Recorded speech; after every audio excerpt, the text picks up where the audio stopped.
Hey everyone, and welcome back to AIPIP for another deep dive. Ooh, I love a good deep dive. Me too, especially when it involves a show that, well, kind of vanished without a trace. Vanished, huh? Like it fell into a streaming black hole or something. Exactly. We're talking about Teacup, a Peacock series that got the axe after just one season, and we're going to try to figure out why. All right, lay it on me. What's the deal with Teacup? Never even heard of it.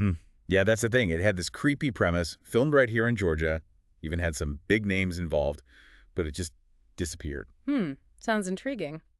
So what are our sources for this deep dive? We've got articles from the Atlanta Journal-Constitution, Variety, and Bloody Disgusting, all covering the cancellation. A good mix. So tell me more about this show. What was it about? Okay, so picture this a rural Georgia farm, but not the charming kind. Ooh, I get it. Like Spanish Moss and Secrets kind of vibe? Exactly. But instead of sweet tea and rocking chairs, you've got mysterious, deadly happenings.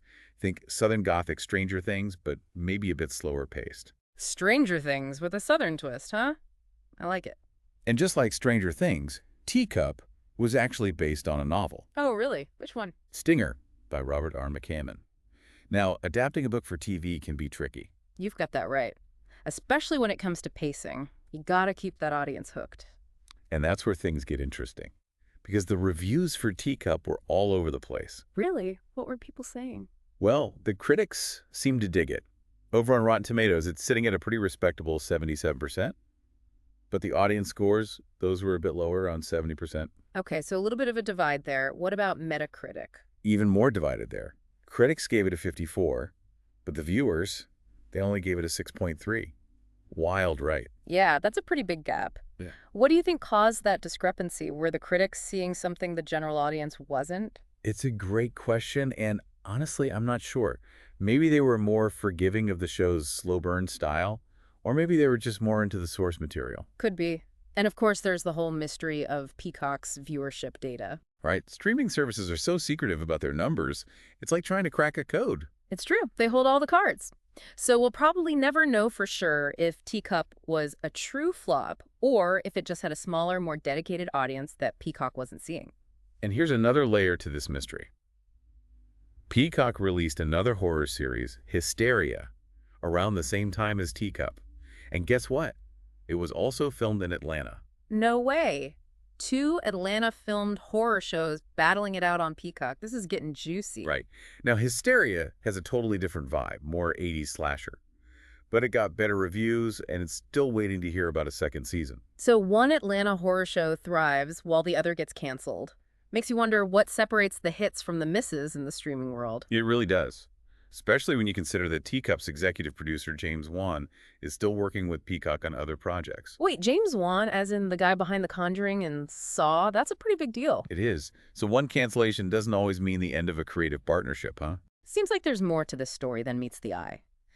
And speaking of things that might not be obvious at first glance, Bloody Disgusting, the horror experts, they actually gave Teacup a glowing review. Seriously. Yeah, they were all about the performances, but even that wasn't enough to save the show. It makes you think about what truly determines a show's fate. Yeah. Like, if even glowing reviews can't save it, what can? Right. What does it take for a show to actually break through in this crazy streaming landscape? Exactly.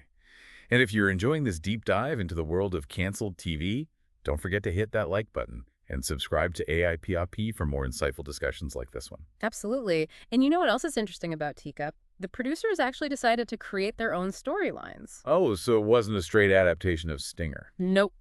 They took some creative liberties, which makes you wonder if that played a role in the mixed audience reaction. Maybe some fans of the book were expecting something different. It's definitely possible. And it raises a big question. How much creative freedom should producers have when adapting source material, especially in a genre like horror where fans can be pretty passionate? Totally. And this whole conversation is making me want to watch Teacup for myself. Is it still available on Peacock? It is. Maybe we should all check it out and form our own opinions. After all, sometimes the shows that don't become mainstream hits are the ones that spark the most interesting discussions. Absolutely. All right, let's dig into some of the specifics from these articles. Sounds good to me. What do you want to start with? Well, the Atlanta Journal-Constitution had some fascinating details about the filming locations, including a massive farm in Suwanee. Ooh, a farm. That's got to be creepy. Let's hear it. Okay, so according to the article, That farm, huh? Tell me more about it. so they filmed some scenes at Assembly Studios in Doraville, but get this, they also shot on this huge 124-acre farm in Sewanee. Wow, 124 acres. That's not your typical TV set. Right. Can you imagine the atmosphere? I mean, a real working farm in rural Georgia. Talk about setting the scene, huh? You can practically smell the hay and hear the crickets. Yeah, and probably some eerie, unsettling sounds, too, knowing this show. Definitely. Choosing a location like that really adds a layer of authenticity. For sure. It's not just some soundstage.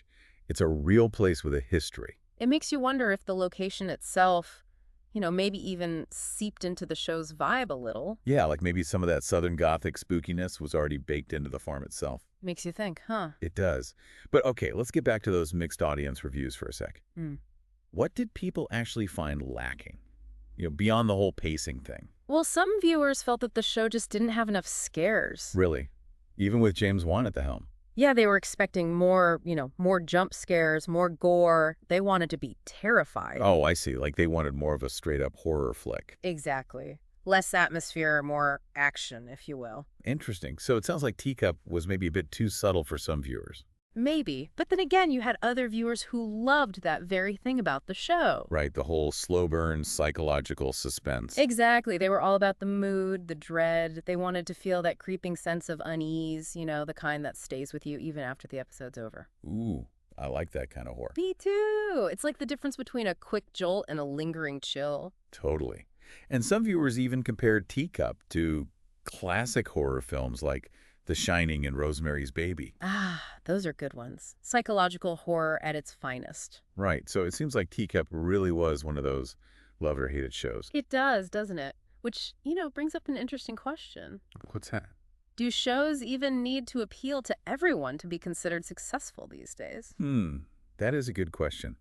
Especially in this age of niche content and streaming algorithms. Right. It's not like the old days when everyone gathered around the same TV set to watch the same few shows. Now, it's all about finding your own little corner of the streaming universe. And maybe that's okay. Maybe there's room for shows that cater to a specific taste, even if it's not everyone's cup of tea. Haha, good one. But seriously, I think you're right. It's like how some people are into spicy food and some aren't. Doesn't mean either one is wrong. Exactly. And bloody disgusting. Those horror aficionados, they were totally on board with Teacup's approach. Yeah, they called it one of the best horror series of 2024. It just goes to show that critical acclaim and commercial success don't always go hand in hand. Sadly, that's true. Sometimes the best shows, the ones that push boundaries and take risks, they just don't find a wide audience. But hey, at least Teacup had its moment, Yeah, at least it got made. And who knows, maybe it'll gain a cult following down the line. That would be awesome. I love when a show finds its audience, even if it takes a while. Me too. And hey, if anyone out there is curious about Teacup, you can still stream it on Peacock. Go check it out and let us know what you think. Maybe you'll become part of the Teacup fan club. Maybe we'll start one right here, right now. And if you're loving this deep dive, don't forget to hit that like button and subscribe to AIPLP for more discussions just like this. You know what's really got me thinking? It's how much the TV landscape has changed, even in just the last few years. Oh, yeah, absolutely. I mean, think about it. We went from like a handful of major networks to this massive, overwhelming sea of streaming platforms. It's crazy. And each one has its own, algorithms and target audiences and definitions of success. It's a whole different ballgame. It's like, how's a show supposed to stand out in all that noise, Right. And for viewers, it's this weird paradox of choice. We've got more content than ever before, but it's harder than ever to actually find something good to watch. Totally. It's like analysis paralysis, but for TV. Exactly. Back in the day, it was simple. You had your network promos, your magazine ads, maybe a billboard or two. Right. But now, it's all about social media buzz and algorithms and landing on the right streaming platform's homepage. And let's be real, some shows are just better equipped to play that game than others. I keep thinking, what if Teacup had been on a different platform? Would it have had a different fate? It's a good question. We talked about how Hysteria has that classic slasher vibe. Maybe that's more what Peacock was going for, and Teacup just didn't fit the mold. Could be. Each streaming service has its own kind of brand identity, right? Yeah. Like a certain demographic they're trying to reach. It's like matchmaking for TV shows. You got to find the right platform that aligns with the show's tone and genre and target audience. It makes you wonder if there's like an actual algorithm for that, like a way to scientifically determine the perfect platform for each show.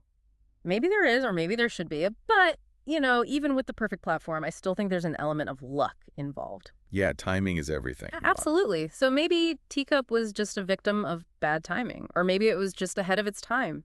Maybe its whole slow burn atmospheric approach was just too much for today's like fast-paced viewing habits.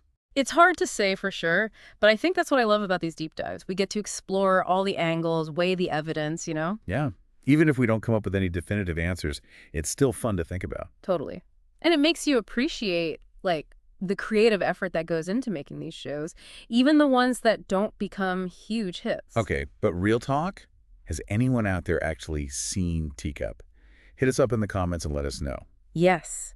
And while you're at it, hit that like button and subscribe to AIPFP for more deep dives into all sorts of fascinating topics. Yes, please do.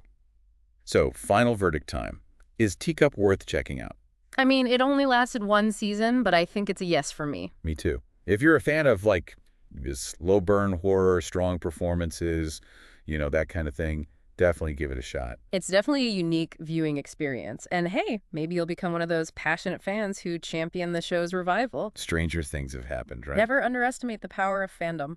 Okay, so there you have it, folks. The Curious Case of Teacup. A show that had all the ingredients for success, but ultimately, well, it didn't quite make it. But hey, its story lives on in this deep dive. Yeah. And it really got us thinking about, like, the state of television and what it takes for a show to truly break through these days. It's been a wild ride. Thanks for joining us. And don't forget to like, subscribe, and share AIPRP with your friends. We'll be back soon with another deep dive into the stories behind the stories. Until then, happy streaming.